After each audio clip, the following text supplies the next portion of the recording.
గంటలు కూడా చేయాల్సిందేంటి, ఒక నామం అలాగా వెళ్తూ ఉండాలి. ఏదో ఒక టేప్ రికార్డర్‌ని ఆన్ చేసి వదిలేసినట్టు, ఆ నామం ఒక్క సెకను కూడా మన ధ్యాస నుంచి వెళ్ళిపోకుండా ప్రయత్నపూర్వకంగా అది ఎలాగ మనలో తిరుగుతున్నట్టే నామజపం చేస్తూ ఉంటే, అదే మనల్ని ఏం చేస్తదట, బాహ్య ప్రపంచం నుంచి లోపలికి తీసుకొస్తుందంట. ఎవరికన్నా వంట సరిగ్గా చేసుకోవడం రాదనుకుందాం.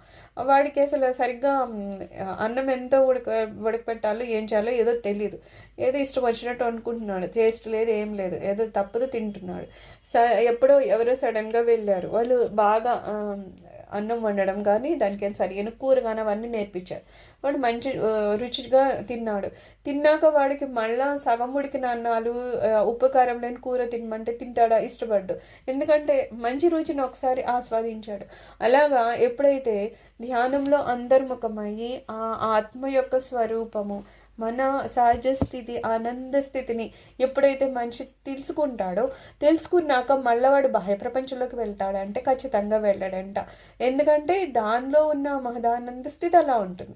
అప్పుడు ఎవరు ఏం బయట విషయాలు మాట్లాడినా అదేంటో చికాగ్గా అనిపిస్తుంది. ఎందుకురా బాబు వీళ్ళందరూ ఈ మాటలు మాట్లాడుతున్నారు అన్న ఫీలింగ్ వస్తుందంట. ఎందుకంటే మనకి అంతకన్నా ఆనందమైనది ఏదో మనలోనే ఉందనేది మన రుచి చూసి ఉన్నాం కాబట్టి. అందుకని ఏమంటున్నారు, ఎప్పటి వరకు మనం ఆత్మని అనుభవంలోకి తెచ్చుకోమో అప్పటి వరకు బాహ్య ప్రపంచాలు ఆకర్షణీయంగా అనుభవించవచ్చు. కానీ ఏమవుతుందంట, ఎప్పుడైతే మనము అంతర్ముఖమయ్యి మనలో ఉన్న ఈ మహదానంద స్థితిని కనుక అనుభవంలోకి తెచ్చుకున్నామో, ఆ తర్వాత ఇంక ఈ బయటవేవో చాలా గొప్పగా ఉన్నాయని అనిపిస్తుంది. అంటే అస్సలు అనిపించదు కదా. పైగా వైరాగ్యం వస్తుంది. ఎందుకురా బాబు ఆ బయట విషయాల్లో అనవసరంగా సమయం వేస్ట్ చేసుకుంటున్నారు అని అనిపిస్తుందంట. కానీ ఆత్మ మనకి దర్శనమిస్తుందా? ఖచ్చితంగా ఇవ్వదు. ఎవరైతే ఆ ఆత్మను గురించి అన్వేషణ మొదలు పెడతారో, ఏదైనా మనము వస్తువు పోయిందనుకో, దాన్ని మనం వెతకాలని ట్రై చేస్తేనే కదా దొరుకుతుంది. లేకపోతే అది ఏదో ఎక్కడో ఇరుక్కుపోయింది, ఏదో మంచానికి ఒక గోడకి మధ్యలో ఎక్కడో ఇరుక్కుపోయింది, అది మనకు కనిపించదు సహజంగా అయితే.